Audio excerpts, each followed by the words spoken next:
Yep, I think we're ready to go, Will. Whenever you say go, Will, we're going. Thank you. Go ahead, Andrew. Okay, I'd like to call the Monona Grove School District Board of Education Special School Board meeting to order.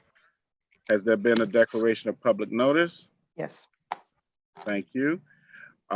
Discussion item is Fall 2020 Return to Learning Plan. I give it to Dan. Okay. All right. Well, thank you. So the board has received updates at each of our last regular meetings. As you know, we've been working really since March, but in earnest since June on looking at what we're doing with our reopening. And so we do have besides the memo that was shared with the board with regard to our recommendation for the reopening plan, we also have a slide presentation to kind of summarize those points. So if it's okay, I'd like to go through the entire presentation. It'll only be 10 or 15 minutes, and then we can get into any questions or details about those specifics of the plan. We do have our cabinet members with us here tonight as well that can help answer some of those specific questions. I also, before I begin, would just like to recognize and state, without question, this has been, such a challenge on so many levels for our staff, our students, our families, and everyone recognizes that. And so, when we go through, I think it's really important that we'll talk about the process and what led us to this point tonight. And the other thing to keep in mind, and I'll probably say this a few times during tonight as well, is how things continually change. And we are in a very different place, than we were even a couple of weeks ago. So we, that idea of being flexible and we really, it's an important part of what we worked into this. So we've had just outpouring of communication, support, questions, sharing information, from our community. We really, really appreciate this. Obviously, the schools are here to serve our community and their families. So, it really is important, and we appreciate that outreach, and I'm sure it will continue. So, with that, if it's okay, I'm going to go ahead and take the screen here for a little bit to share this presentation.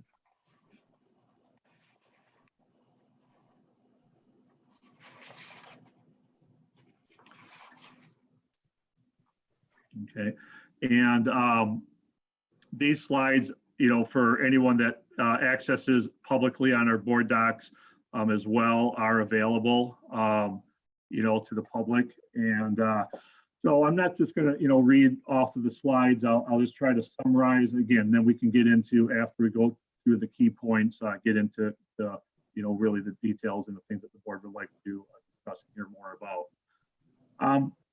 I'd like to begin. This is really important. We talk about the process and how do we make our decisions and who is involved, provide us that guidance and so on. And so there's a number of organizations here that we've listed. And at the top of the list is Public Health Madison and Dane County. And that's for a reason. They absolutely, when we talk about school safety and whether we can reopen and under what conditions, have been unbelievable in their guidance and support and working with school districts to help us, make the right decisions. We're not healthcare experts. We certainly have learned a lot in these last, 5 months, but we rely very much on our local public health.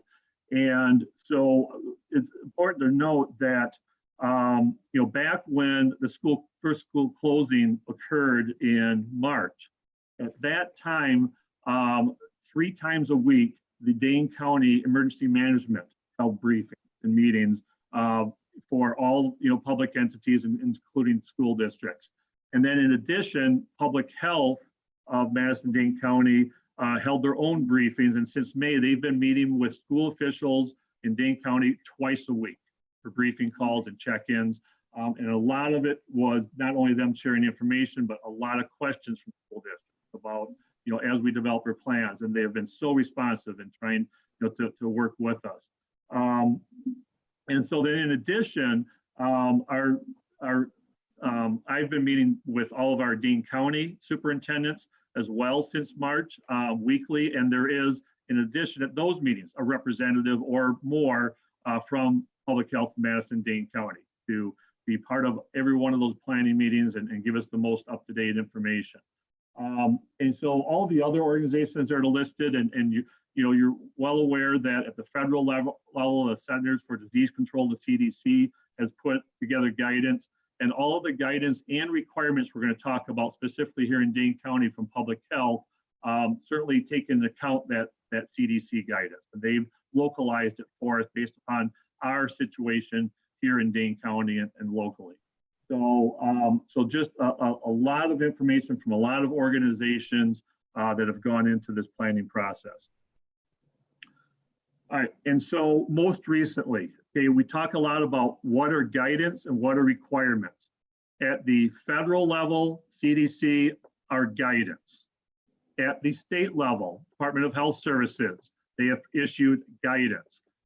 Back in March, with the school closure, that was an order at the state level from DHS. It came from, through the governor's office, but it was officially an order from DHS that closed all of our schools in the spring.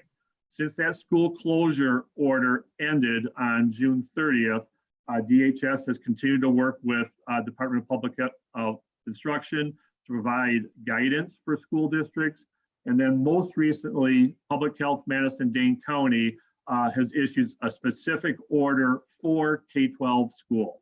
So we now have actual requirements in which that if we were to open schools, the safety requirements that we would have to implement in order to do so. And so there is a link on here to the entire order. I just highlighted a couple of the key pieces on this slide that are really important for us as we move through. The first part of the requirement is that every school district must adopt written policies and procedures for hygiene, cleaning, and protective measures.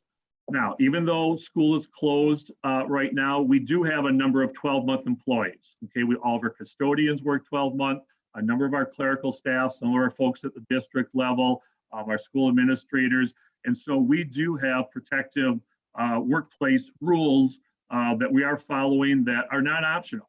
They are required in Dane County, no different than all employers in Dane County and businesses.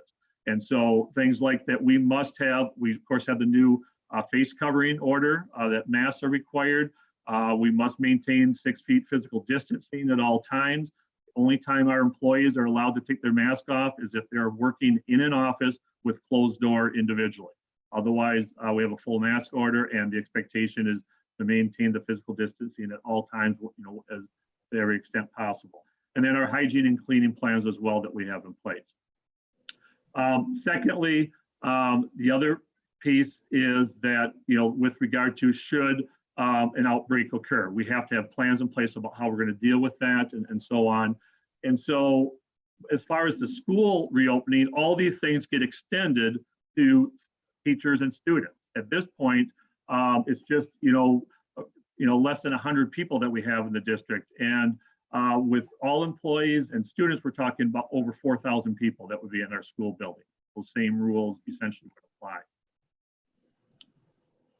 apply. So one or two real quick points that I think are really important. We talk about budget and what is there a cost to what we need to do to reopen schools. And based upon these requirements, right off the bat, we have two things. We really, to do things properly, we would need additional custodial staff for the requirement of disinfecting more frequently and the hygiene and cleaning. And then secondly, with regard to the health checks for student and staff health checks and follow up when their symptoms are reported. Right now, we have 2 full-time school nurses to service 6 buildings, and then we have part-time health room assistants in every building. So currently our school, administrative assistants, clerical staff help cover those health rooms. And, when we return with students, we need significantly more staff. We need to not only have the health rooms manned full-time, we also need a separate isolation area for students and staff exhibiting, symptoms as well. And so those are some of the staffing needs right off the bat in order to meet the requirements of school opening. All right, And then again, there are several pages to this. I won't go through each of these bullet points, but this is the key piece that as far as when we return with students that we need to follow. And I kind of went through this already. The key pieces are ensuring students and employees with face coverings are at least 6 feet apart from other students and employees on buses and in the schools. And so with regard to the transportation, that again, potentially could be a significant budget issue about not being able to have, being very limited how many students could ride the bus. And so it potentially could mean double or triple runs to get the students to school, which means impacting school schedules and so on. One of the other key phrases that is in these policy or in that's written in the requirements, it talks about the 6 feet distancing to the greatest extent possible. Okay. And what does that mean, to the greatest extent possible? And so those are the type of conversations and guidance and follow-up and clarification we've gotten directly from the officials from public health. And greatest extent possible means understanding that as staff or students are in the building, we may occasionally be passing each other to get to a certain location. And that's what greatest extent possible means, that 100% of the time you cannot maintain that 6 feet. But all instruction needs to maintain that 6 foot physical distancing. So not only having desks and so on separated, that means teachers not allowed to be next to a student and lean over and help with instruction and so on. It means maintaining that distancing at all times. And so we'll talk a little bit more about that and what kind of challenges that would present in delivering instruction, as well as keeping our staff and students safe. And then the other thing I addressed a little bit with far as our healthcare professionals. Part of that order with regarding would be with regard to contact tracing, and most recently, they've looked at that reporting positive cases. We'd have reporting to public health rather than public health reporting to us, the school and child care. So a lot of work to do and responsibility on our end with the reporting as well. All right, so given these parameters and requirements, we've already had, prior to them coming out on July 15th, we had a pretty good idea that they were coming. Public health was very open and honest with us about that. It was only about 4 to 5 weeks ago that our numbers in Dane County were looking much better, and they were looking very positively about having a lot more flexibility in the requirement, and that we might actually be looking at a full return. And of course, things changed pretty dramatically these last 3 or 4 weeks. And so again, it wasn't a big surprise, but to have it in writing as a requirement was really now why you're seeing other schools in Dane County come out with their formal plans. We're waiting. And one of the things that I guess I'd like to address, and I know you've heard it from a number of people about, well, are we just following what other school districts are doing? And the reality is that you're seeing these similar plans because we're all getting the similar information. And so it's not a matter of just adopting another school's plan. We're all adopting our own, but we're under the exact same requirements and guidance from public health. And that's why you're seeing very similar plans at this point. As far as the timing, really a lot of it has to do with the timing of when school boards meetings are scheduled. Some of the districts are in more of a governance model where the superintendents are presenting the plans and more informing, and others you're seeing boards taking formal action. So that's the real difference. But really about a week and a half ago is where we really realized this is the road that we need to go down with our recommendation tonight, about the same time as most of the other districts, really in collaboration with with the officials from public health. So you've seen these guidelines before. This is what we started with in the summer to help us keep grounded in the work that we're doing. And they're all important. Of course, safety is number one, but each of these is extremely and I would say almost equally important as far as how we go through this process and moving forward as well in the planning.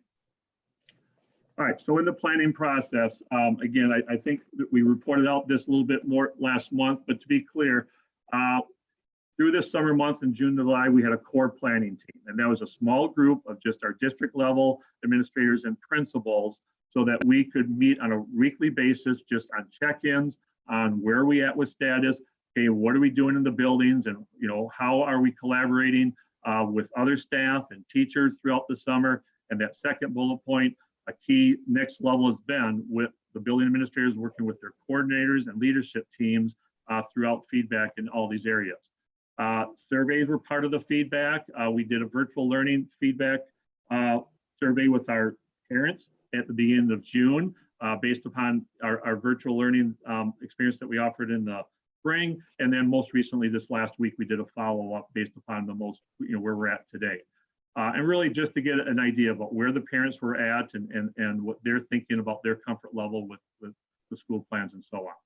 And then lastly, also with our teachers, we recently surveyed as well, looking at feedback and again, to see where they're at this point. And we've mentioned that we've had our board reports at each of our last regular meetings. All right, so again, from the beginning, even before summer, some of the early guidance that we received from CDC, from DHS, from DPI, and really DPI helped synthesize that, is that we really need to prepare for 3 models. Not knowing what the fall would look like, that we needed to be prepared in case we needed to do virtual learning for all, the schools would remain closed or would be closed at some time again, during the school year. And so so that was one of the things that we reported on that I'll emphasize again, is that in the summer, okay, our teachers do a lot of curriculum planning, professional development. We knew that whatever plan that we had, either to start the year or throughout the year, that in high likelihood, virtual learning would be a part of it in some way. And so we did receive about $75,000 from the Federal CARES Act grant. All of that has been utilized and is being utilized for time for teachers to work this summer specifically on delivering instruction in a virtual model, looking at our core curriculum, how to deliver that curriculum, and we'll talk a little bit more about what that has looked like where we're at thus far and what continued planning we need. But that we knew would be a key component, and so that's one right from the get-go that we worked really hard and continue to work on our virtual learning model. Secondly, the hybrid model. We needed to develop a model in case we could have students return, but in a limited capacity. That again, with the idea that we needed to have physical distancing, that space considerations need to take into account. We needed to develop a model of what if we could only have half of the students or a portion of our students at some time. And so we did spend a significant amount of time in June developing a hybrid model where that we could put the students into cohort groups if that became an option for us. And so as far as decision making, that's as far as we got, is that we needed to have a model where we could split the students. And based upon staff feedback, it was clear that we wanted to see students at least partially each week, as opposed to half the students one week, the other half of next week. So we did land on the model that we would have at least 2 days or have 2 days a week in school and then virtually the other 3 days. That's as far as we got into decision making. There's so many more things to work out as far as schedules and how that works. We've done some preliminary discussion and putting options on the table, but that would still need to be further developed at this point. And then the last one, of course, would be the best case scenario if at some point we could get all of our students back in the building and have in-person learning for all. And that's one thing I just want to emphasize, that everyone absolutely understands, and we all know face-to-face in-person learning without question is the best educational model. And it's just trying to balance that with what we can do, safely, for our students and staff. One of the other things, and we'll talk about the survey and the reason, the feedback from parents. One of the questions as well is just where our parents, to get an idea that if we did have a hybrid model and we provided parent choice, how many right now would be leaning towards sending their children, in partial face-to-face versus wanting all virtual. When we get to that point, of course, we need to get, more specific, but it is really helpful at least to have an idea where our parents are at this point. All right, these 3 things, I think, I don't need to read through everything on the slides, but I think one of the real important things is when we looked at the consideration, and this really became, as part of this planning process, feedback from our stakeholders and planning team members. They really, helped us look around these 3 key areas. Of course, the themes of safety, delivering instruction with consistency, and consistency in planning for families and staff, and of course, quality is extremely important as well. So those are kind of the 3 things that in all these plans that we really tried to focus in on.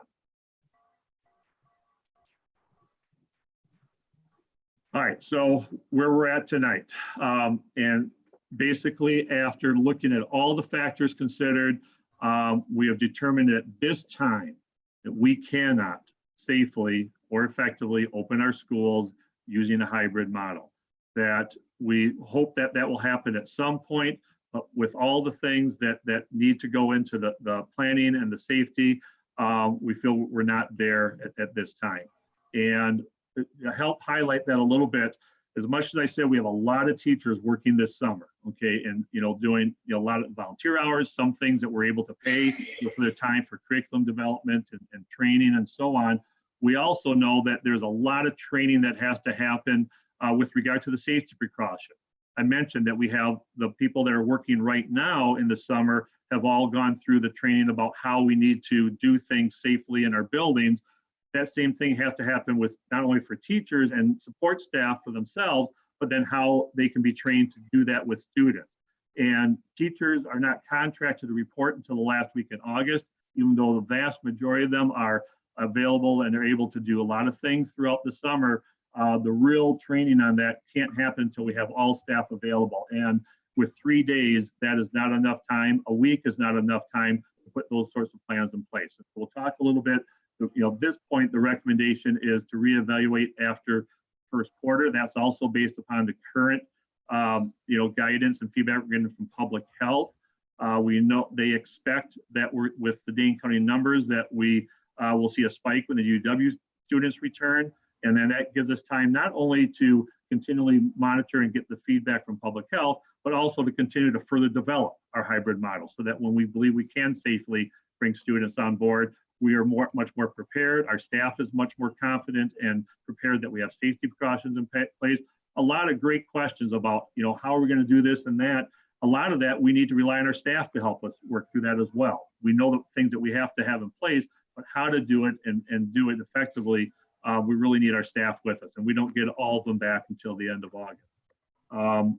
So the other key piece in this is that, with starting the school year with, a complete virtual setting again, with the buildings being closed, we know we have to do better than we did in the spring. Our teachers did a phenomenal job this spring, given the circumstances that just with, next to no notice, school was called, buildings were closed. We have to try to convert to giving virtual education. And we know that our teachers did a phenomenal job. We also know that that we have to and can do much better when we have time to prepare. And we've learned a lot from that. We can talk about that a little bit as well, about what we learned from our virtual summer school and feedback. And we really have, some teachers that have done a great job about helping, learn about how we can do things better. And really those 3 bullet points are really the most important pieces that we've learned.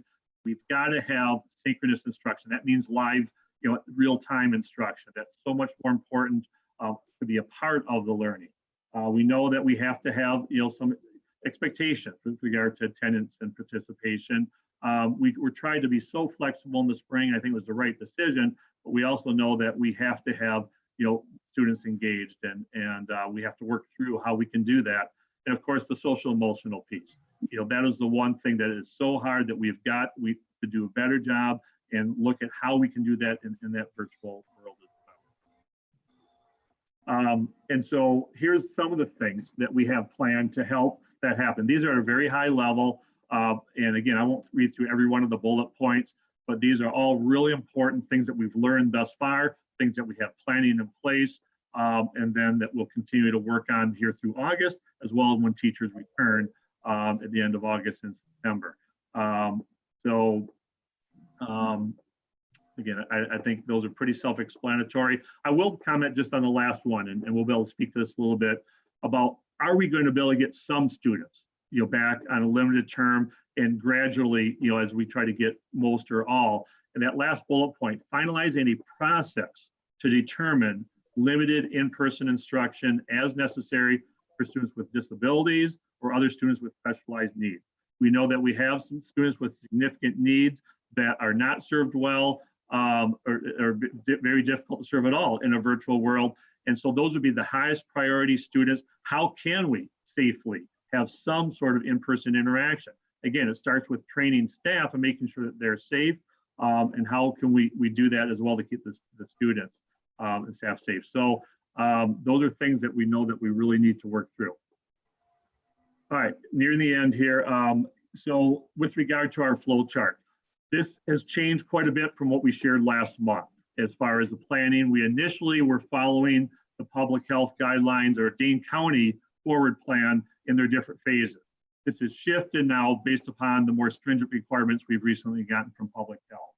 And so our flow chart is that until we can be better prepared, we need to start in that all virtual environment. Talked about the 3 bullet points that are important. Continually monitoring, working with public health, DHS, other guidance to hopefully get to the point of a phased-in opening. And whether it be full cohorts in a hybrid model or something in between with that, but that's the goal, is to try to get students in the building, and then the continuing monitoring where hopefully at some point all students are safe, to return. And so this is the and we know that this could go back and forth, but we want to make sure that when we do get students in the building, that we're as prepared as possible, that we can do it in a safe and effective manner. Okay, and the last summary, again, I don't need to read, through this entire thing, but the thing that we need to remember is we know that this is not perfect. There's not a good solution here. Okay, we know that virtual instruction will never replace face-to-face. We know that there's such a burden and challenges placed on our families and our students in this situation, as well as our staff. And that the most important thing is, though, that we do what we can to enhance, develop, create those relationships, deliver the instruction the best we can. And at this point, we're not able to do it in a physical building, but it doesn't mean that our work doesn't continue. And so we by no means saying here is this, we've got this all figured out, but I also have great faith in our staff that they will continue to step up and really do the best that we possibly can. Okay, so I said 15 minutes. I took about 24 minutes, but I appreciate going through that with me. I'm going to pull off the screen share here. And again, we'll start with any feedback or questions from board members. And again, not only to myself, but also I understand we got other members of the admin team that can help assist as well with it. Eric. And then yeah, okay, thank you, Andrew. I have a couple questions, Dan. The first one with special education students, you said that there was a process. Is there a timeline for that process? How is that going to work? Yeah, absolutely. We want to have that process in place before the beginning of school. So really, that's a priority. We've been having initial discussions about that, but really I would say a goal within the next couple of weeks to have that process ironed out and determine, because as we have to, if we're going to have any type of, whether it be virtual instruction or face-to-face, IEPs need to be rewritten. And so the goal would be that for the highest need students that we are able to have those IEP meetings in August, if possible. And I probably should let Krista expand upon that. Obviously that's her piece, but I think that's the general idea. Okay. I have 2 more questions, and then maybe Krista can get back to okay, that sounds good. Questions. Some of the concerns I've heard are a very valid one is that parents that have to send their students to daycare, the daycares are not going to provide the online instruction. Do we have some sort of problem solving or solution for that? Yeah, great question. We do not have a solution at this point. I had a conversation, in fact, this afternoon with one of our daycare owners about that very situation. And so that's the next priority. This week, we will be reaching out to all the daycare providers in our school district, not only the ones that are partners in our 4K community sites, but all of them to help work through and problem solve what can we do to support one another? What can we do as a school district to support those daycare centers as well as the parents? So I do not have a solution tonight. We recognize it as a major issue that we do need to come up with some sort of solution. And then the third one, and then everybody can maybe expand on my questions, if there is our plan, and also I want to make clear that this was you are presenting this plan to the board, and we will plan on voting this. Well, I'll make a motion after these questions to put it to a vote.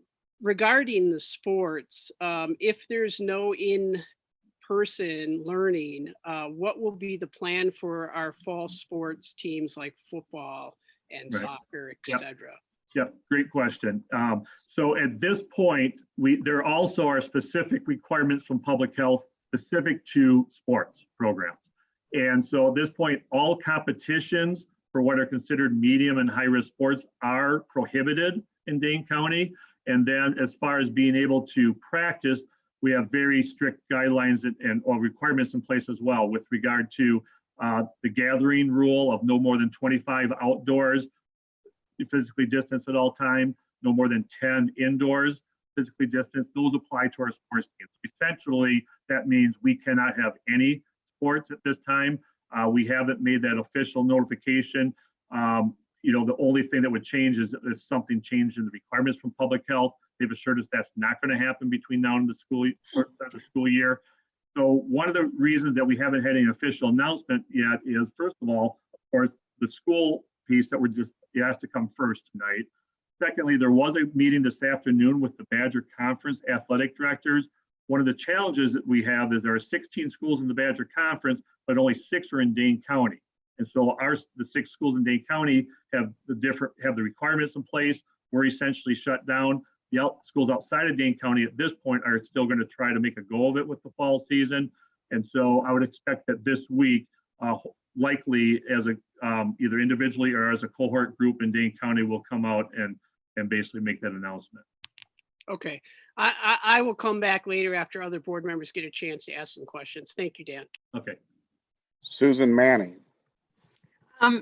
Dan, if just to take you back to the document that you gave us, the fall 2020 return to learning plan that you have here, I had a few questions on that. So on the very first page, third bold down, you talked about the MGSD guiding principles for reopening. When the MGSD core planning team met, and actually in here, in this document, it doesn't talk a lot about that. In the PowerPoint it did. So it's my impression that the core planning team that was meeting once a week, is that correct? Was administration. That's correct. Okay.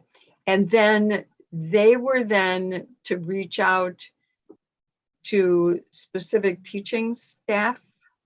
Correct. And how were those people picked and chosen, and how did that happen? Sure. Because I'm still getting feedback that no teachers were ever talked to or contacted. So I want to be able to respond to that. Sure.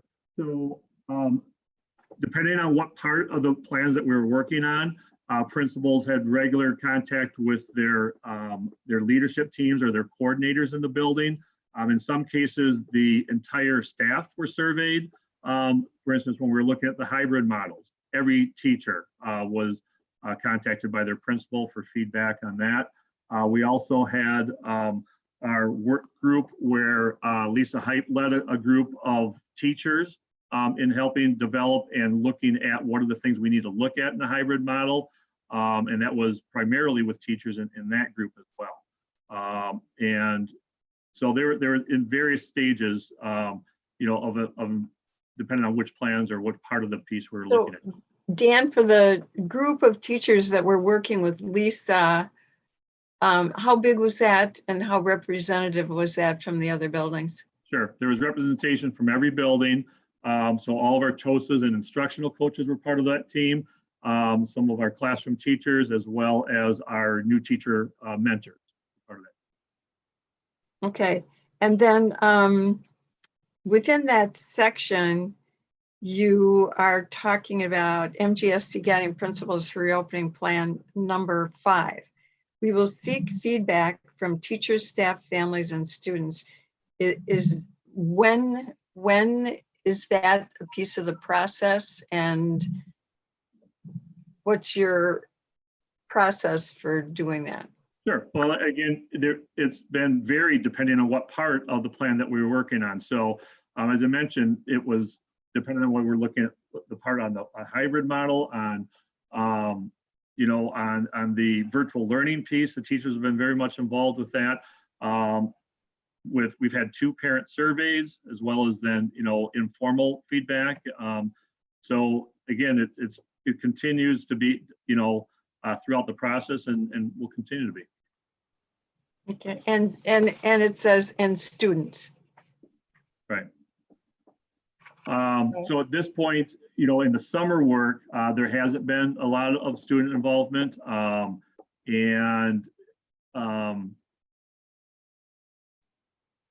Yeah, that hasn't been a key piece of the summer work. Okay, and then on page 2 under planning process, instructional models, options, survey, and feedback from MG teachers. Where's that information available?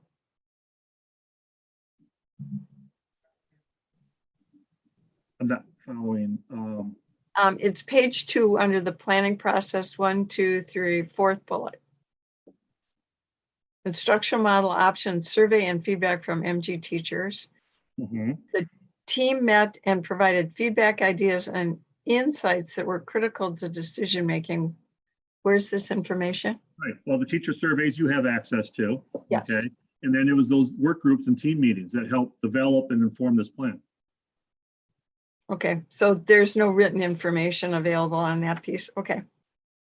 And then, okay, so under page 2, 3rd bold, 2nd bullet, consistency, continuity of learning. Again, we know routines are important. How will you evaluate consistent delivery?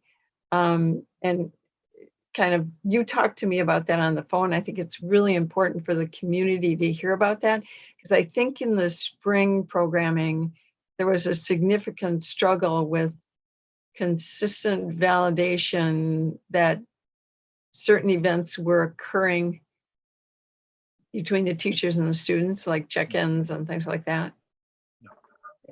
Great question. And so certainly what is really important is that our teachers will be given the opportunity, and they have been over the summer as well, continue to do co-planning. And so that we have our teachers working together collaboratively. We have a uniform set of expectations about how we're delivering instruction. And then it's no different than in a normal situation where the principals are the ones to work directly with the teachers to make sure that we're having that consistency of instruction. And then the other question that we talked about was again, the training for the staff. Your thoughts about, because you're under these pretty difficult time constraints, the teachers aren't scheduled to come back until those last 3 days in August, right? So technically, if you started on the 1st, you'd only have 3 days for training under the teacher contract, right? Right. So your thoughts are? Yeah, and our hope is that, we can have some of that begin in August. In fact, it's been happening, by training. A lot of it is just, so much of our professional development is led by teachers. And that will continue to be the case. And so it's really the biggest thing is providing opportunities for them to collaborate and work together. There are some things specifically, of course, that we'll need to train everyone on. You mentioned those consistent expectations. We've got the 2 learning management systems, Canvas for the upper grades and Seesaw for the elementary.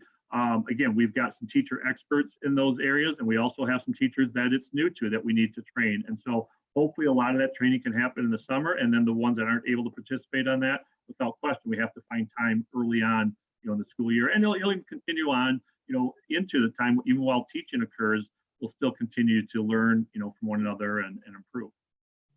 Well, and Dan, how are you going to schedule that?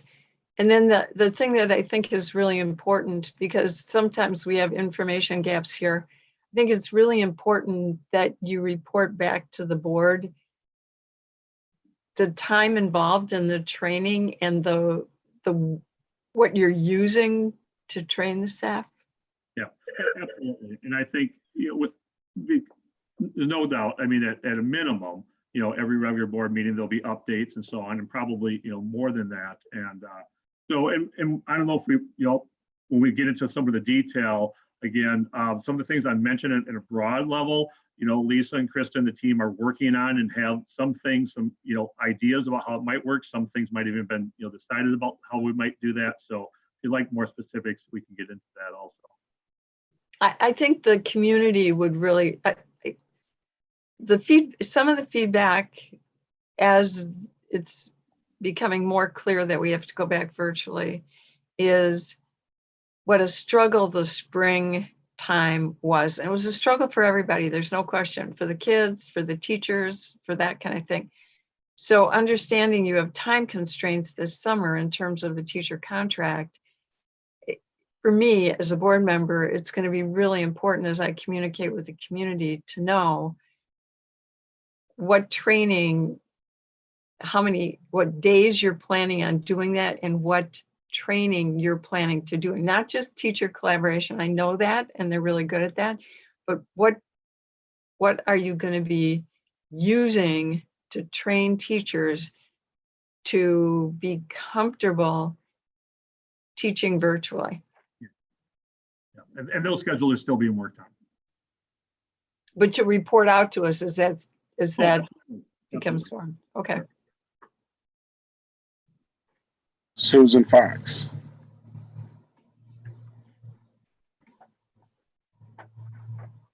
You're on mute, Susan. Got it done. I was trying to get there before somebody had to say that. Back to the consistent delivery. I know that,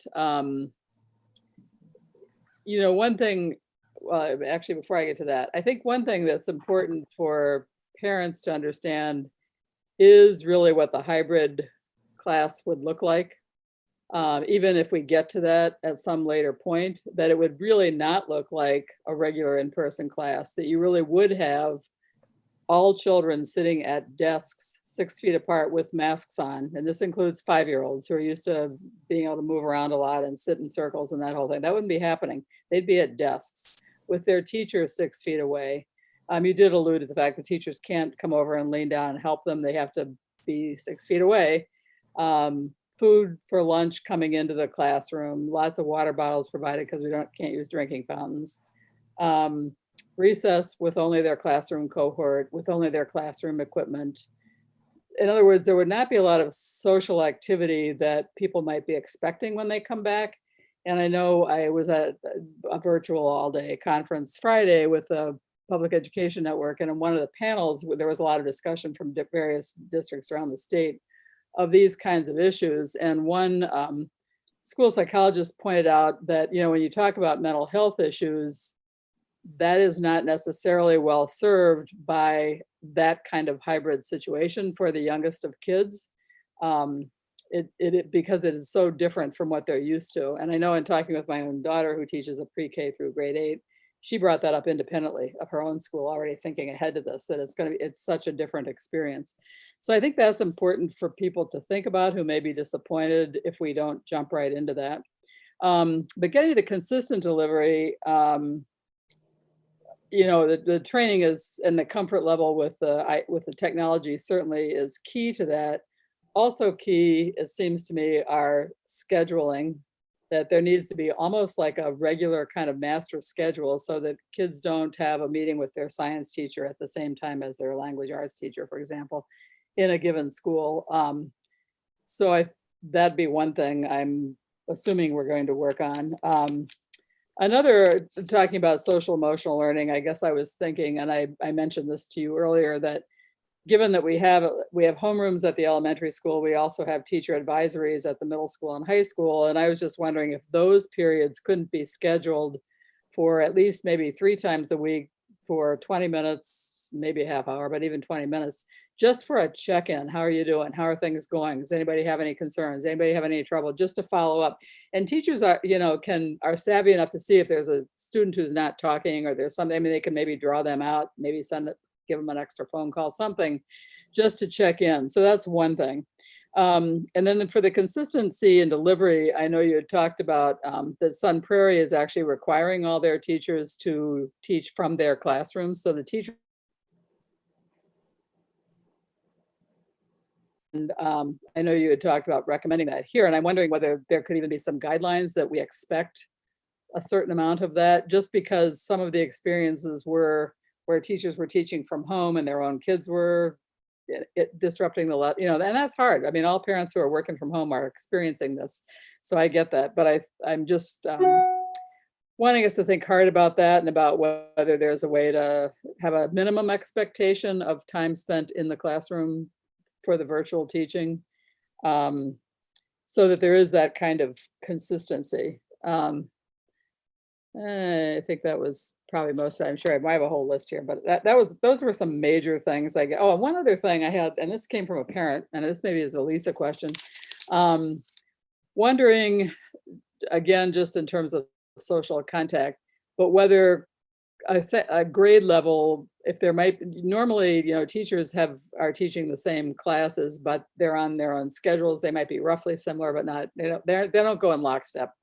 But would there be a way to encourage teachers to give some of the same assignments in math, for example, on same days? I mean, this won't happen perfectly, I know, or if there are bigger projects, whether it's social studies, language arts, whatever it is that kids are working on, if there were the same kinds of assignments given, parents could develop study groups with other families they were comfortable with having their kids get together with and work on some of these things together, so that it takes some of the pressure off the parents from having to constantly, help kids with some of the work, and it just and it creates a little bit more social atmosphere that kids could work in.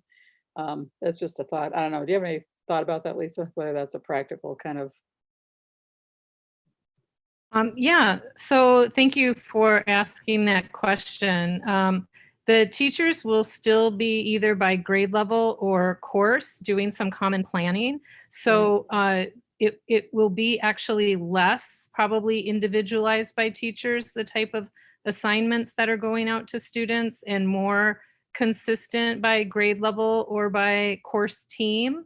That will help us as well when we anticipate potential illness that could flare up during these next few months. And if a teacher needs to step away from teaching duties due to illness, the rest of the team is there as well, who can help navigate that situation. So although in our past schooling realities, we know that teachers really did sort of individualize for their own classes, even though the standards might be common. But I think you'll see more commonalities going forward. That's how the planning has been in the spring and through the summer. The teams have been planning together. Okay, I think. And then I would just share as well quickly that some of the questions you had about the scheduling, like those are things that we're talking with at each site. So either at the building or elementary, middle, and high school, so that things like first hour teachers might have the same time frame to push out a synchronous expectation, so that if I have a teacher, my second hour teacher is not impeding on my first hour ability to join that synchronous lesson. Okay. Yeah. Elizabeth? Thanks, Andrew. Thanks again, always. Thank you for presenting and thank you for the work. I know that, I mean, it's a really, really difficult time and tricky things to navigate. And I think lots of like competing thoughts and ideas and feelings out there, right? No matter kind of where you sit in the problem, I think there's multiple ways to approach it. So Dan, for clarification for you, I just want to make sure I like have in my head sort of the buckets of limiting factors around reopening. And in my head, there's like 4, and then the overarching one is money, because money is always the overarching limiting factor. So it's staffing, space, transportation, and adequate time for training. Does that sound about right? Yeah, I'm sorry. What was the first one you mentioned? Staffing? Yeah. And if you don't mind, if I maybe could expand a little bit. Yeah, go for it. I didn't talk about this issue, but with staffing, we have the other real challenge we have is okay, if we are in this situation, we have to maintain the physical distancing and small cohorts. We have a real teacher shortage right now, Right. a substitute shortage. Mhm. And so there are times that, if we happen to have teachers that are ill or not able to report, that we might have a challenge of filling those. And even, not necessarily even talking about like COVID related, Right, just like in general. right. And Flu so season's coming up. right. So that's the issue too. How do we train properly our substitute teachers? We Yeah. need to find a way of doing that, certainly, but that's a challenge. And then what if we are short subs on a day? We can't just move the kids to another classroom because now Mhm. you're over, the number of students and so on. So, so that's another, important piece, I think, Yeah. that we have to figure out. Yeah, no, that makes a lot of sense to me. I just wanted to make sure that I sort of understood all the limiting factors, and then kind of an assumption that I'm making. So I guess a question I'll ask is sort of moving forward in our planning as we think about, I think appropriately so, making a determination so that we can sort of solidify what instruction looks like come, really a month from now, right? 6 weeks from now, while thinking about kind of best case scenario where we want to move to is to be able to like really meaningfully provide some sort of in-person instruction. Will you continue to plan sort of on those 4 buckets to think about how you can mitigate some of those challenges at the same time you're solidifying the virtual components? Absolutely. I mean, the goal, without question, is to get students in the building. And Okay. so I think trying to answer those questions and come up with solutions, no doubt, we'll keep working on that. Okay, thanks. That was level set for me, so I appreciate that. Other question I had, and has come up a little bit from the community, and also I think just personally, because I think you all know my son's going to enter kindergarten, and I just like don't have the imagination to conceptualize what virtual kindergarten looks like for a 5.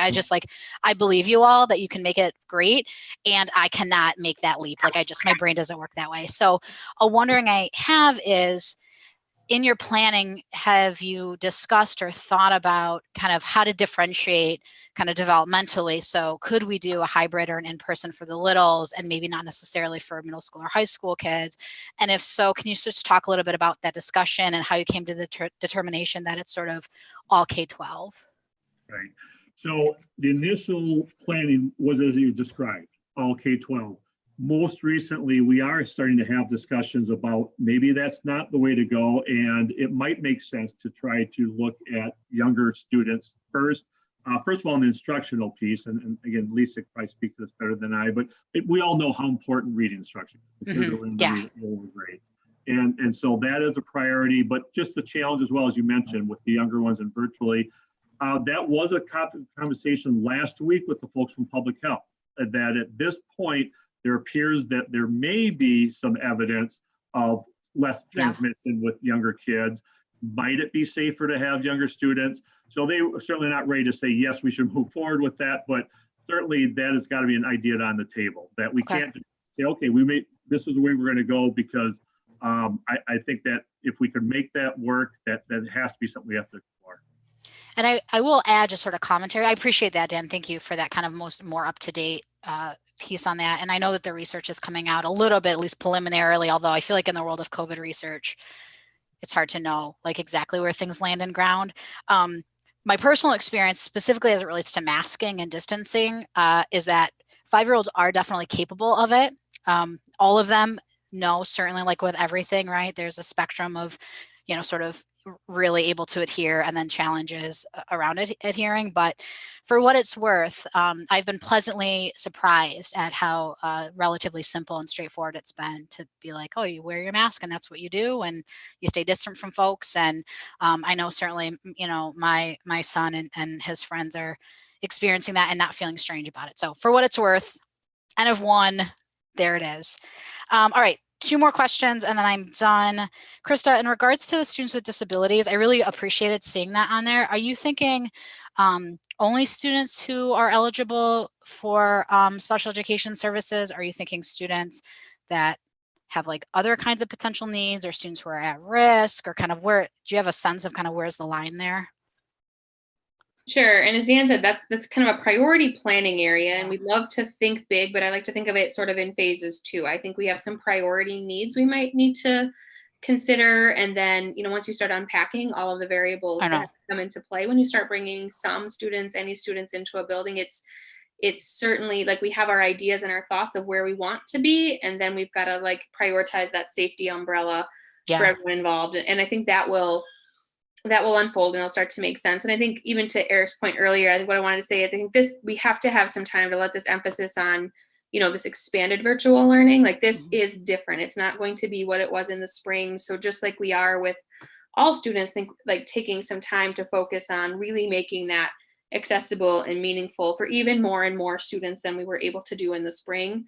And then taking a kind of look at that tiered approach of like, we have some pretty good data. We know our students really well. I mean, in the realm of students with disabilities, we know all of our students pretty well too. But I think, I think we have some ideas about what we'd like to do and offer. And then we just need to sort of think about continuing to emphasize the co-planning with the teacher teams, and some of it aligns the conversations you've all and the questions you've been asking. So when we have aligned lessons and aligned assignments, and our specialists can support our classroom teachers even better and have that good solid consistency, that's good for students too. So I think it's an and. And as we've been thinking about it, I think we do need to just consider maybe phases to that element of the plan too. So, but as Dan said, we've got a lot of work to do yet as far as defining the process, but it's a number one. I mean, it's a huge priority. No, I mean, for our families and it makes sense. And not even just for your students with, what you'd consider more complex needs, but I even think about students who have like speech language services and those kinds of things where sort of telehealth becomes a little bit more of a challenge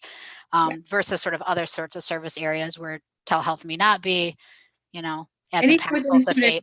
Yep. So we can boost what we were able to do for some of our teleservices and our therapy areas. That will be helpful in some cases. We have, and I think you can look at we certainly won't generalize by all like disability categories or populations, but I think when you look at 3-year-olds receiving speech services is a little different than, 10 or 11-year-olds too. It's a lot to unpack, but it's an important part of your referrals are going to go up. Yeah, I suspect, but that's just a prediction here. Well, I think when you start to think about potential, outcomes that we want and don't want, I want to continue our emphasis on inclusive practice. And I know it's going to be a FAPE LRE balancing act you're in. So I'm glad you're taking it on. I think it's better to do it that way than to just say like, here's the blanket and we'll try to make it work. But I do not underestimate what a challenge it's going to be for you. So thank you for doing that. All right, last question, and this is more for Lisa, but it kind of goes in, is around requirements. And so I understand that there's like some idea around sort of standards-based and going back to grading and synchronous and all of these kinds of things. It still feels a little vague. And so I'm just wondering if there's any amount of specificity you can provide to us, even if it's not specifically as it relates to the fall, although I'd appreciate specificity on the fall, but even we keep alluding to sort of like summer school and what the lessons learned in a positive way, right? Where around summer school, or like even you put in the chat box around the student survey around lessons learned. So something that really helps to drive home some specificity, I think would be really beneficial as we're moving forward. Sure. So again, thank you for the question. I'm glad to elaborate with some more detail. We do know that there are instructional hours requirements, and at this point, DPI has not waived those. What that looks like for secondary students in particular is near about 6 hours of engagement and instruction a day. That is a tad more than what we had in the spring in terms of our expectations for engagement. As students are at the elementary level, those requirements lessen a bit, but it is still a pretty high bar when we think of the hours of instruction during a face-to-face school year, being 1,050 hours in the course of a year for students K through 6. So that's a pretty high, again, you're near 6 hours. So without some exemption from DPI, we are planning robust engagement for students throughout the fall. And that means that attendance and participation will be expected. Now, we also need to balance that with some of the competing needs that we know just happen when students are at home and their families, and we're in the midst of a pandemic, and there could be things that families are dealing with that, could interfere with some of that engagement. So although we want to have attendance and participation expectations, we also don't want to come with a heavy hand and really, penalize students who may have extenuating circumstances. Sure. So in terms of synchronous and asynchronous, the spring experience was almost 100% asynchronous. We pushed out lessons on Sunday night and gave students an entire week to do some engagement. And at the elementary level, we expected about 2 hours a day. And at the high school, we were expecting about 5 hours, middle school, high school, about 5 hours a day.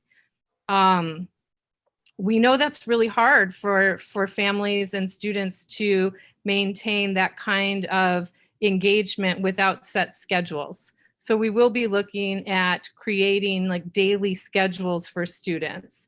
And again, hoping that our families will find that helpful rather than too confining. And if families have issues with how they're engaging, then we'll want to work through that. But our baseline will be to have some sort of framework for student schedules at every level. So the elementary level will have a schedule, middle school, high school, and that's what we're working on right now, some of the details with that. Sure. What can be anticipated that families will see? Some sort of morning meeting or advisory, and at least for K through 8, that would be daily. And then at the high school level, 9 through 12, probably once a week advisory would meet, which is right now, they normally had met twice a month. And so now we'll do it weekly.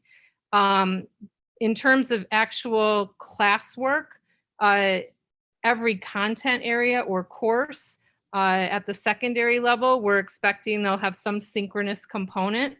But we're talking through like how often is that, like an every day or multiple times a week, but definitely more often than what we had in the spring.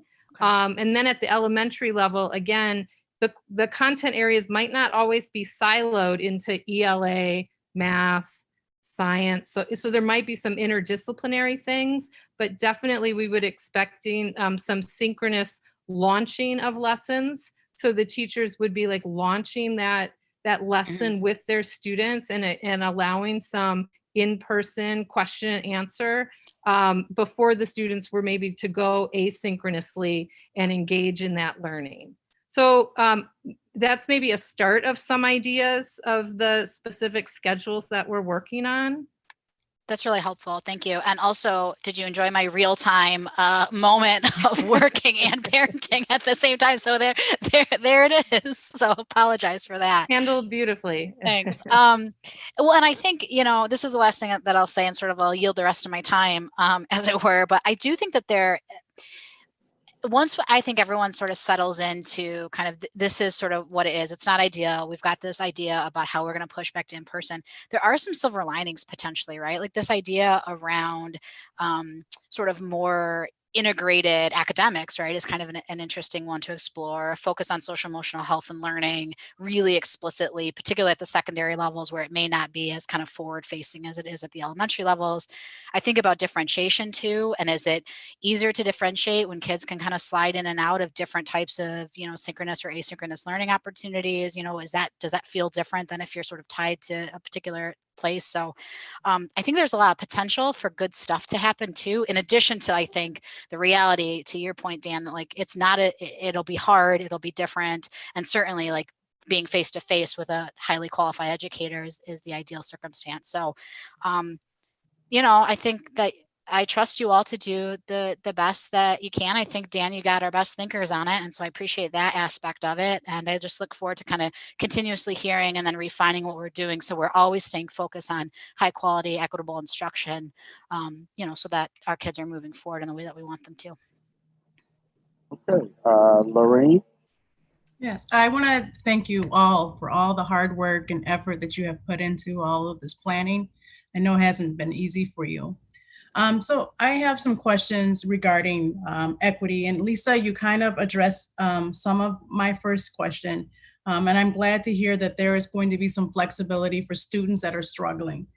So I guess my question may be more geared for Krista, and this is for families. So how are we going to support families that have to work, while their children are doing virtual learning and they can't support their children? I think that's a shared question for all of us. It's definitely one that we are really aware of. And the addition of more synchronous learning expectations is great, but as Lisa was talking about, we have to know and understand what our kids are doing during the day and what they have access to, and what to emphasize in terms of the instructional expectations, and sort of what what counts, and what's increasing what's valuable, but increasing access to that too. And Lisa can feel free to jump in as well. And I think we do have a sense. I guess what I'll just add is, from this, what we did learn from the spring, and things will change and they will evolve, and family situations, I'm not sure we know what to expect yet, if we'll have more families available or fewer, because there is some time to plan for it, versus more people have returned to work, which is a good thing.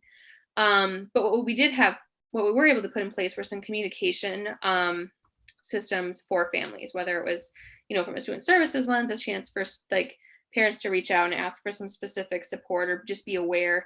Teachers increased their ability to communicate with families. I was just reading through, I got some feedback from our team, student services and special ed, sort of specifically within the last week, and what they really did learn was how to better communicate and how to reach people, and tools like Google Voice, and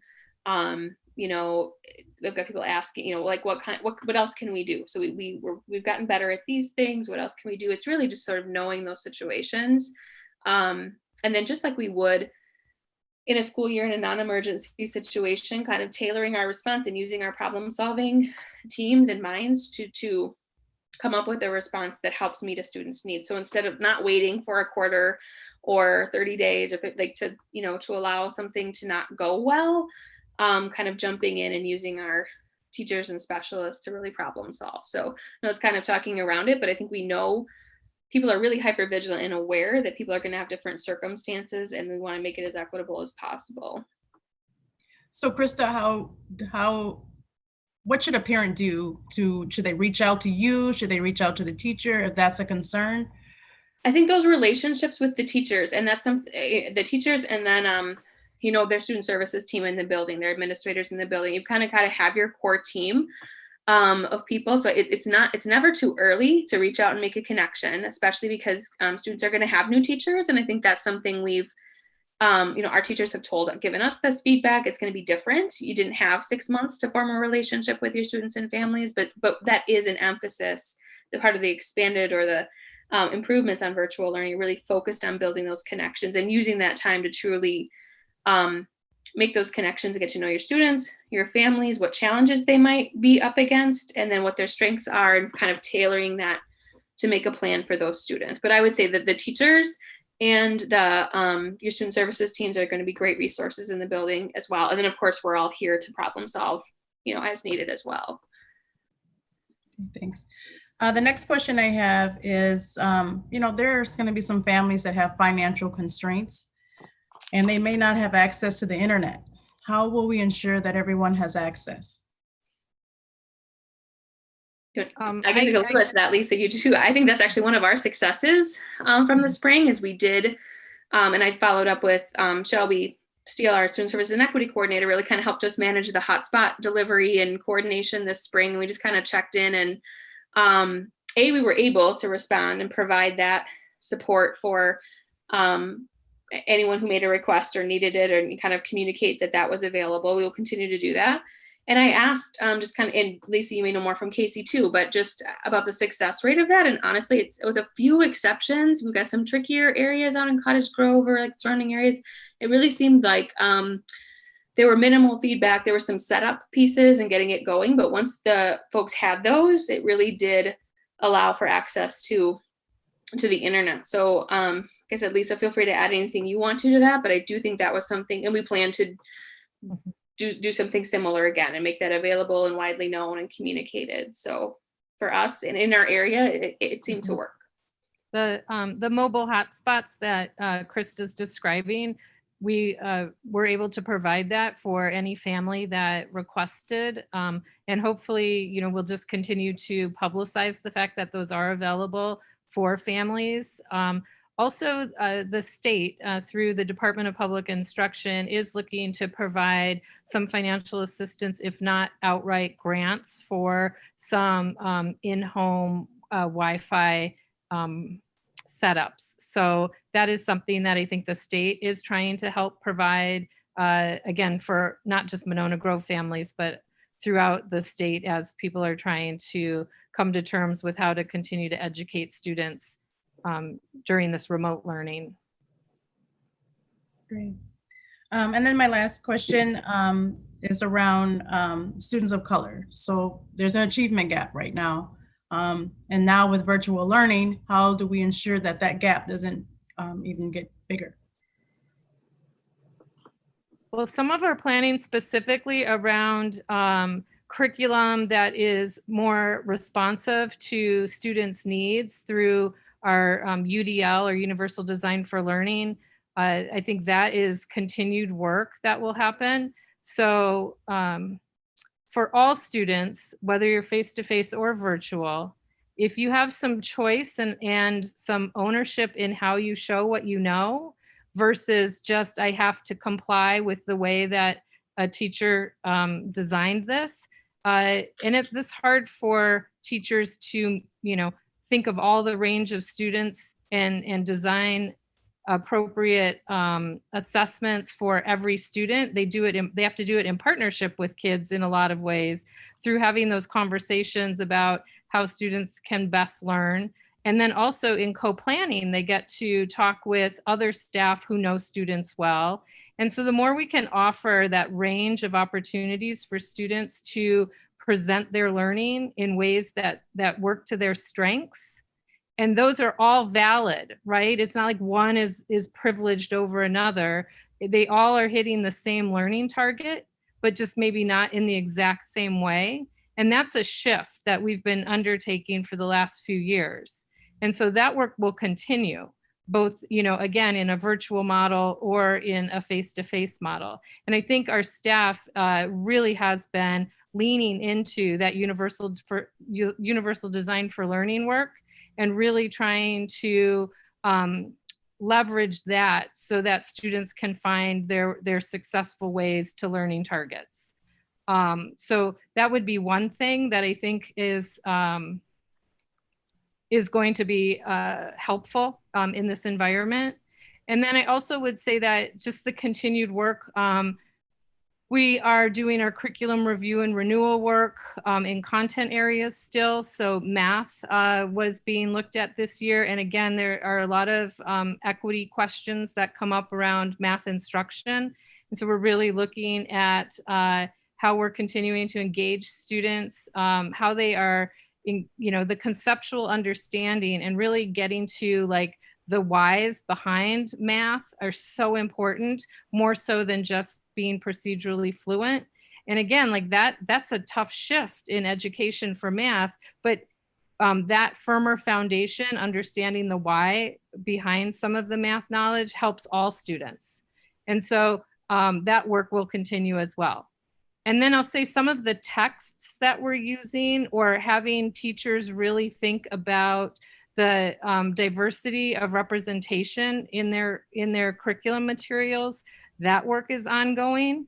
Last year, we provided some new resources at the high school level and the elementary level in grade level text or classroom libraries.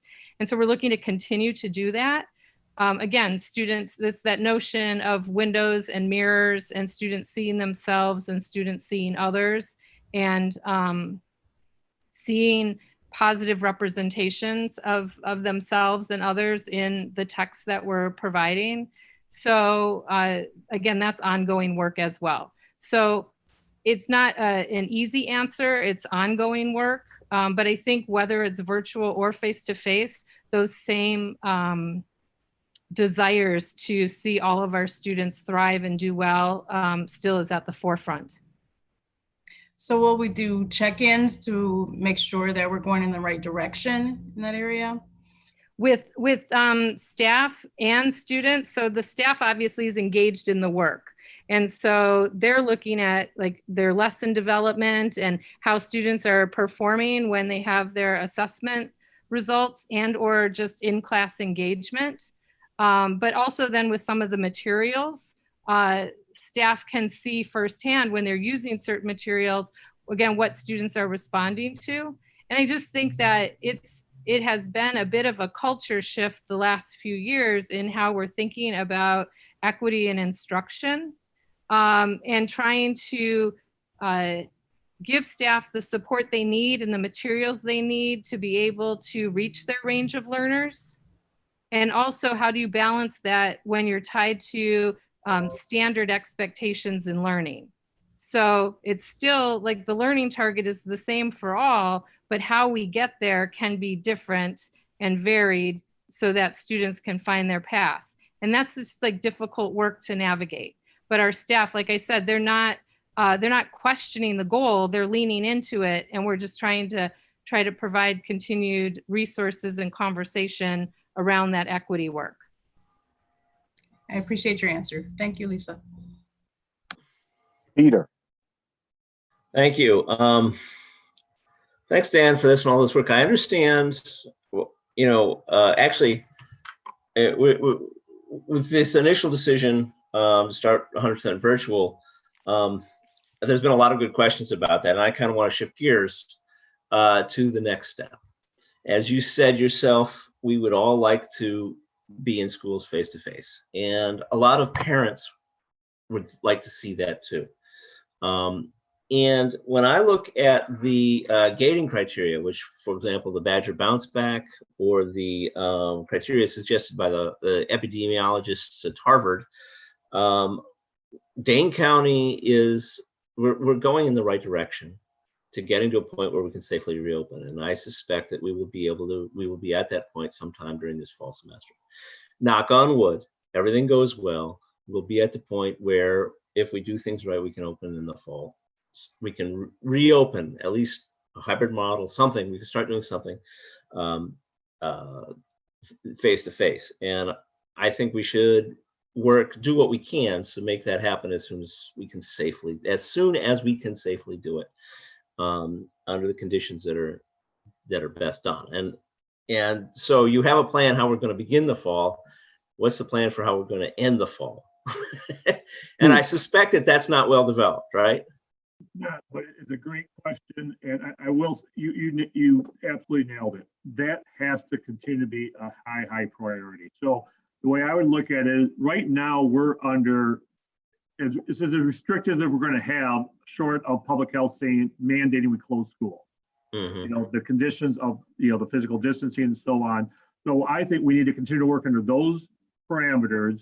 And okay, how can we get kids in safely and effectively under those conditions? And it might mean maybe not half the kids, but it might be a smaller amount. How can we ensure the safety of our teachers? So I agree that is going to continue. Not only as much as we'll focus so much on trying to improve our virtual instruction and learning, that's going to continue even here in August, and then as the teachers return. I think, I mean this sincerely, we've talked a lot with our administrators, obviously, in the summer about, some of the key things we have to have in place. And we've talked to a number of teachers. It'll be that much more important when we have all the teachers actually here full time. We have to engage them and to be part of the solution. And I've had some individual conversation with teachers, and they've got, great ideas about how they can connect with their students. And so I am confident that we will be able to put in a plan. As you mentioned, hopefully it will get better so that we can get kids safely with maybe not such a restrictive environment. That will be easier to do. But if we stay as is with the current restrictions, there's no doubt we have to find a way to have kids in school this school year. Okay. I agree with that. And I want to talk about that in a little bit. And I think to be honest, I think it's going to happen sooner than later when I look at the numbers, the statistics. The reason we closed schools in the spring was because we wanted to cut off, to prevent them becoming a nexus of community transmission. so that, because the biggest danger to staff and the biggest danger to students is that it becomes uncontrolled community transmission of this disease. And and we want to do that. That does bring up a point. If we can't do anything virtually that encourages kids to get together in an unsafe manner. So for example, if we're going to suggest that they learn together, well, we want to make sure that we don't undo what we're trying to do by staying out of school, right? We devise bubbles. The best way to deal with that is to devise bubbles and ask kids to stay in them. One of the questions I have is about a voluntary return, allowing people to choose. And that comes from two areas. One, we know that some kids do better with the virtual learning than others. Everybody has different learning styles, and some will do better than others. The other thing is that it would actually be safer to have half the students in the buildings full-time than all the students in half-time. Okay, this is actually, that first scenario is actually a lot safer. And if we have half the students for whom virtual learning is successful and another half who need something different, that seems to me like a natural way to divide this and help us achieve our goals. And I don't know if you've thought about that, but do you have thoughts on that? Absolutely. And even though that, to give us an idea about that the parent survey results, I think we indicated about 47% of our parents right now said they would be comfortable sending their children into school in a hybrid setting.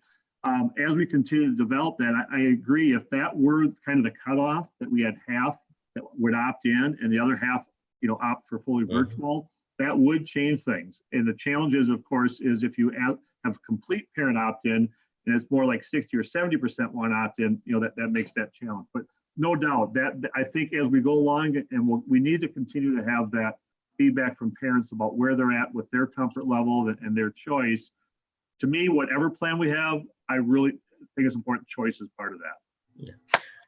That's good, because the other thing that concerned me that I saw that I hadn't thought of, that the parents may be aware of, is that the difficulty in arranging childcare in a hybrid model. And not only can it be difficult, it can really exacerbate the problem of community transmission. If they're in one group in school 2 days and they're in another group in daycare 2 days, that's actually a much more dangerous situation than some of the other options. They're home all the time, or they're here all the time, schools all the time.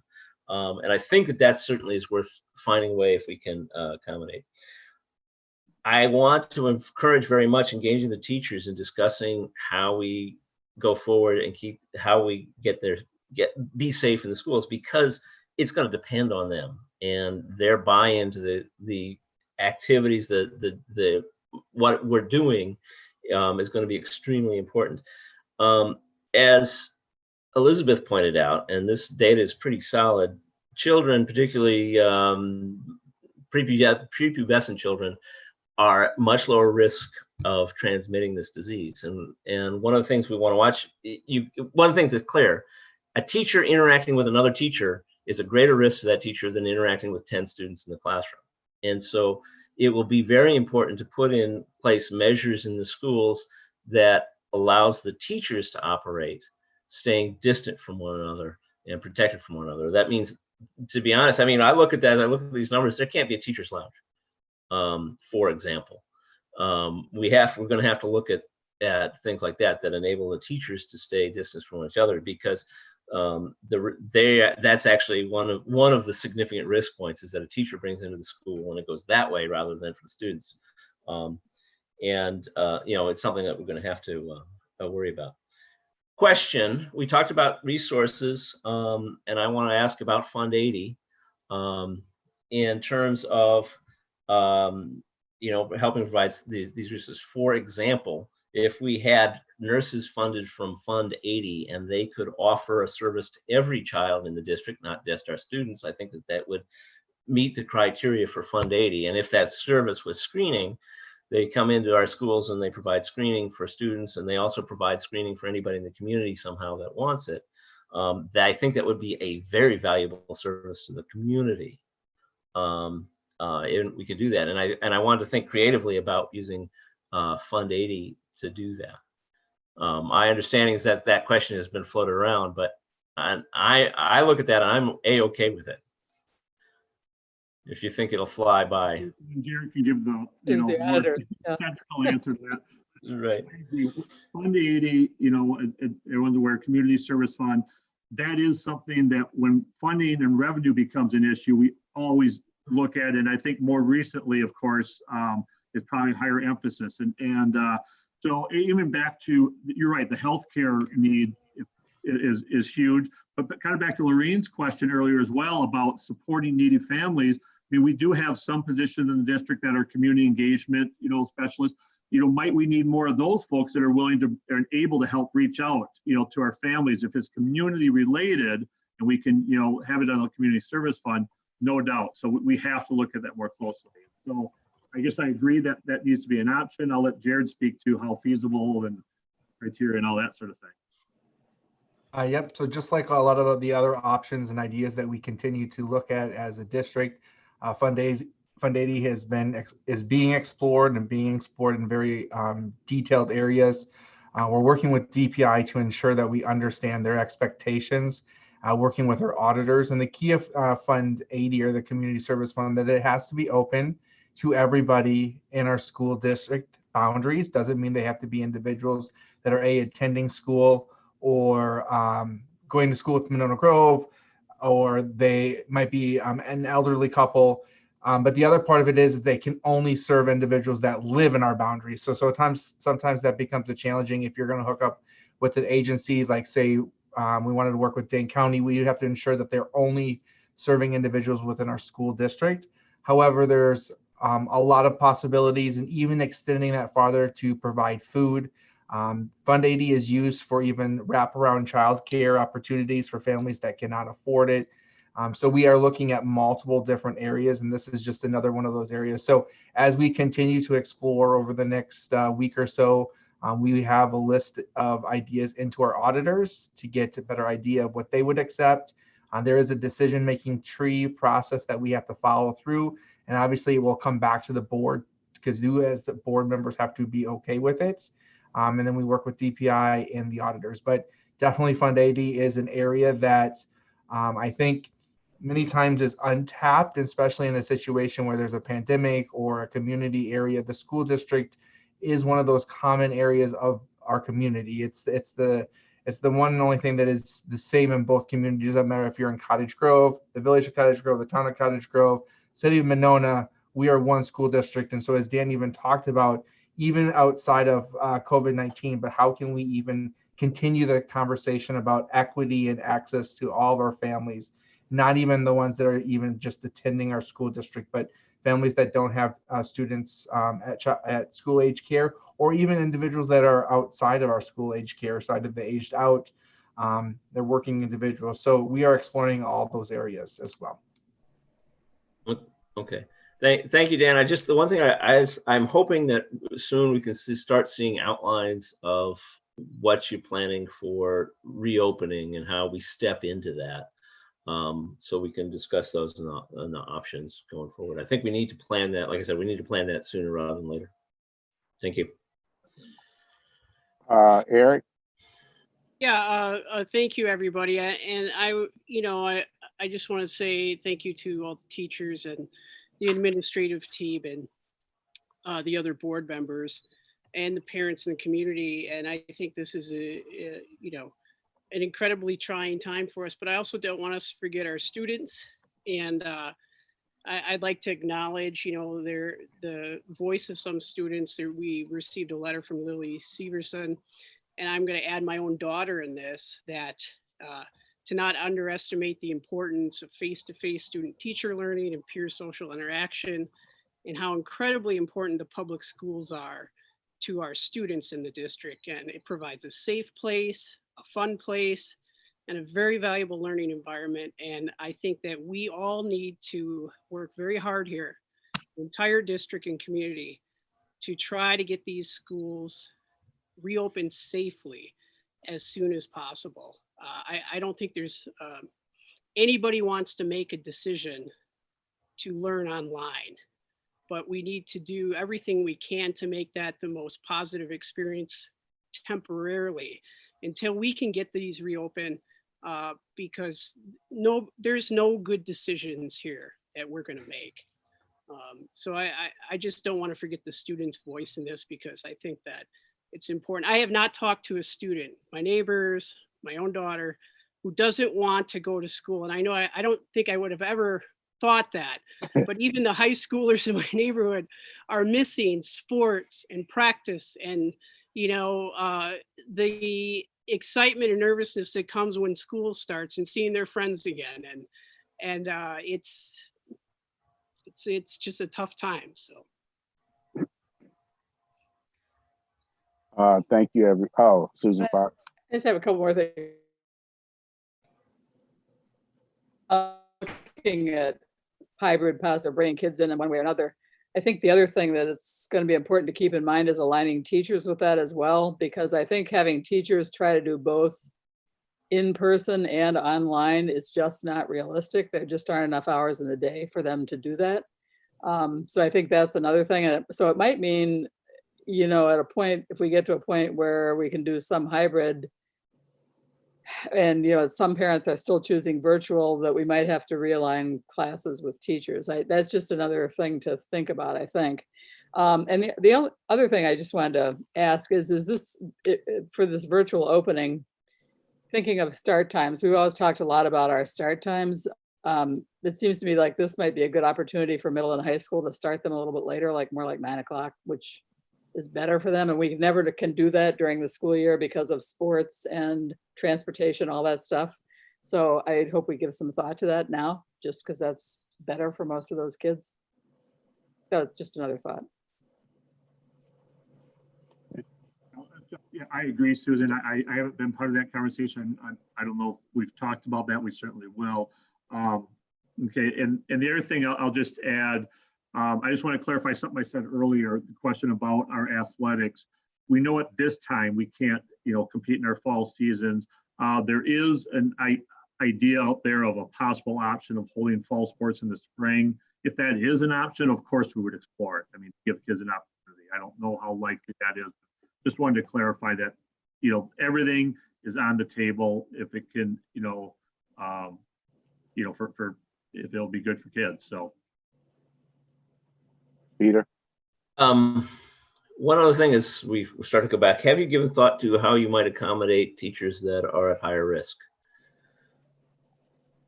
Yeah, so we know on the HR legal side, as far as who's eligible for certain times of leave and so on, but that needs to be part of the conversation as well. Is we talk about choice for families and students.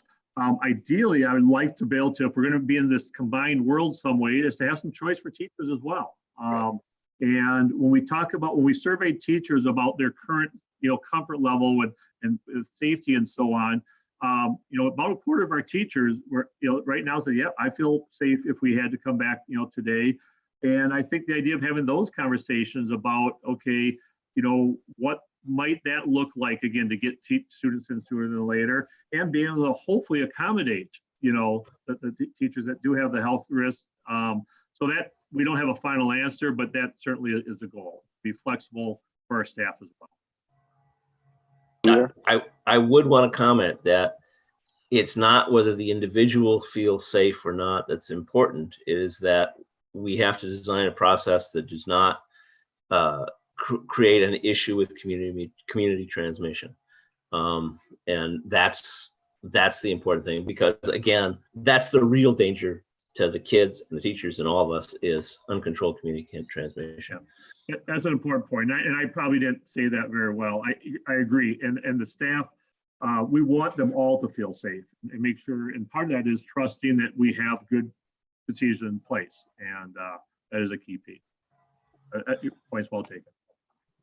Eric and then Elizabeth.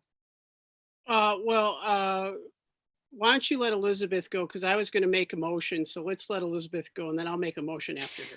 Oh, I just wanted to kind of emphasize the be and feel safe aspect. Peter, I 100% agree with you, right? That it's like actually being safe, all right, around, mitigation, suppression, and then eventually maybe it'll be gone. But there is like the perception around safety matters too. And so just making sure that we're always keeping that as an emphasis. And, just the comment around like kind of the harm aspect of it, and from like a kind of like a student teacher relationship perspective, right? And when we think about like, what do I need in order to be able to do my job effectively? It's like be and feel safe. And so I don't ever want us to lose the feel safe aspect of it while we're also focusing, rightly so, on the being safe aspect. So just want to throw the and in there. Yeah. Yeah. Well, yeah, I think I've had a discussion with teachers and that I think that they feel too safe. Some of them, Yeah. you know, there's a wide, there's not, I don't even, you know, there's a Yeah. wide, you know, viewpoint. And some teachers are like, I'm ready to go back to school. Well, right. You're coming at it from this angle, which I appreciate. When you go back to school, you take your family and your neighbors with you. And that's where we have to follow the advice of the experts and look, you know, very carefully at doing this right. 100%. No arguments from me there. So, All right. Andrew, Yeah. I would like to make a motion to approve the fall 2020 return to learning plan as presented by the superintendent and administration team. Do I have a second? I'll second. Am I on mute? No, I'm not. You're back. I tried to jump in first, hoping you. All right. Any more further discussion?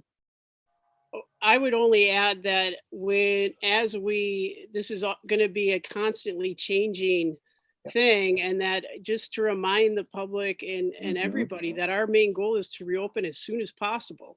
Everybody's goal is to, but we want to do it safely and we want to have a plan. So Dan, if you can keep us updated on the timeline specifically for the special education and some of our students with disabilities, the sports, and our teachers and our community, our parents, I would appreciate that, constant updates on where we are, because this will be changing fairly quickly related to the data from Dane County and our own district. And that also, you know, we also keep in mind our vulnerable staff, not just teachers, but all staff, that to make sure that when we do get to the point where we're going to reopen, that they have an option so that they are safe. Because it's going to be different for every single person in our district, but we don't want to jeopardize any one person that has a pre-existing condition to put them in harm's way. So, Peter? 2 points. One is I'm disappointed that we couldn't find a way to allow, other than through emails, public input prior to this decision being made. This is one of the most impactful decisions we as a board have made in this district since I've been on this board. And I believe that there should have been a greater opportunity for public input prior to this discussion. Number one. Number two, I was a little concerned about the messaging that went out earlier today saying it has been determined that we're going to do virtual reopening rather than we're going to make a recommendation to the board that that's what we do. I think that the messaging was premature and could have ended up being difficult and confusing depending on how things played out. I agree with both those points. Thank you, Peter. yeah, I agree also. Thank you, Peter. Susan Fox? Yeah, I had already kind of communicated that as well, but the last point. But I would like to remind people that there was a lot of public input through the surveys. I was really, that's the most comments I've ever seen on a survey. I mean, pages and pages, hundreds of comments. Mm-hmm. So we had, I think, more input than we normally get from the public on this, from parents anyway, through that survey. So I felt pretty good about that, actually. I had something else I thought too, but yeah, I guess that was the main thing. Oh, I know, I was going to ask about meals again. I apologize when I have to leave. Sometimes it's because my dog's bark, wants to do something and nobody else is paying attention to her. So if you already talked about this, but I'm assuming we're going to continue with our meal delivery as we did last spring. So 2 meals a day. Is that what we're thinking again? Okay. So yes, we will plan to roll out our meal program again. There's going to be some changes to it. Last spring, it was something that we did at our only 2 buildings. We want to expand that to all of our buildings and have the meals prepared there. Obviously, we also, if you did participate in the meal programs, they were cold sandwiches, cold meat sandwiches, trying to look at an option for a hot meal option as well and see what that looks like. Right now, the biggest change that we're trying to work through is that In the spring, the USDA offered those as free meals for everyone. Did not matter if you were in our school district or not. However, that waiver has not been approved quite yet. So we are working through some of those scenarios that if you are not on free and reduced, you would be required to pay for those meals. But we're just trying to figure a way around that so we don't have to have multiple POS systems throughout the community. It's just a logistic nightmare to be able to do that. So, but we will for sure have meals provided to families again while we are virtual. And even when if we are able to come back in some type of hybrid, we will then expand that to be both meals for students that are in the classroom or in the buildings, along with providing meals to families that choose the 100% virtual or on the days that they're not in school if we go with a hybrid. Okay, and I think actually just hearing your answer raises another point, which is that the rules surrounding the meals are not necessarily district controlled, because I know there were some people upset last time about having to apply every week, and that was the original DPI rule, which changed later. So sometimes that stuff is out of our control, but just so that gets communicated as well. Thanks. No problem. Okay. And for me, to the families and community, I'm just be happy. I want you guys to just be patient. You have 7 board members here that this was a very, very tough decision, but I have faith in the superintendent and the administration team to do what's necessary for a safe opening and getting our kids educated. We had learned from a lot from the spring, and I believe that here we have a silver lining and we're going to move forward and we're going to do the right thing for our kids and the community. So I want to thank personally all of the board members who has worked continuously answering emails, responding to parents in the community on this historic pandemic that's never happened before, and the patience that everyone has had. And I want to thank everyone for putting in. So with no more of that, I'd like a roll call vote, starting with Susan Manning. Aye. Peter Sobel. Aye. Elizabeth Cook. Aye. Eric Hart. Aye. Susan Fox. Aye. Lorraine Gage. Aye. And Andrew McKinney. Aye. Ayes have it. Motion carries. Thank you, everyone. And can I have a motion for adjournment? So moved. Second. All in favor? Aye. Andrew McKinney, aye. Susan Manning. Aye. Peter Sobel. Aye. Elizabeth Cook. Aye. Eric Hart. Aye. Susan Fox. Aye. Lorraine Gage. Aye. Ayes have it. Motion carries. Again, thank you, everyone. Let's keep up with Krista and Lisa when they have their meetings. I'm pretty sure a board member can pop in on them and just see what's going on. Is that okay with you guys if we come around and check? All the meetings are virtual. Yeah. No pop in. All righty. Thank you, everybody. Thank you. Have a good night. Thank you, everybody.